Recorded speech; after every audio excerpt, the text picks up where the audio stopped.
What's good, R&B squad? This is Heart of Ruth. I trust that this message meets you guys in good spirits. If you're new to this family, we don't believe that you're here by accident. Welcome. We're happy to have you, and Jesus is, of course, always happier.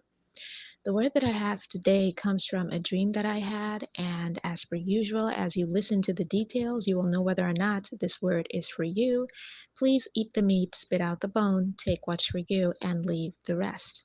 So I'm going to get right into the dream and the interpretation. It was a very short dream, but it was very detailed.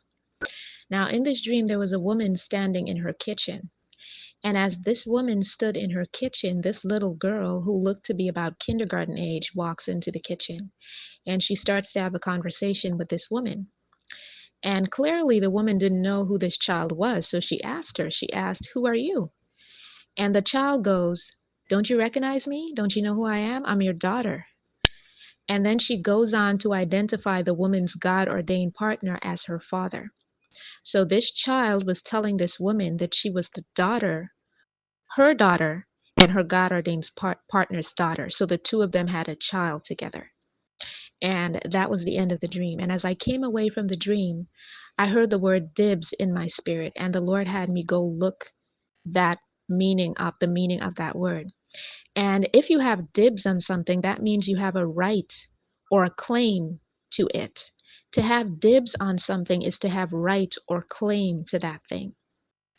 And now, for whom this word is for, you're starting to think that you don't have a chance to see your promise come to pass anymore. There have been so many things that have interfered with your promise coming to pass.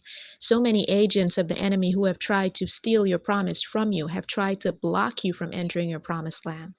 And the Lord is saying to you, only you have a right to your promised land. Only you have claim to your future. So the things that He showed you, no one can take them from you.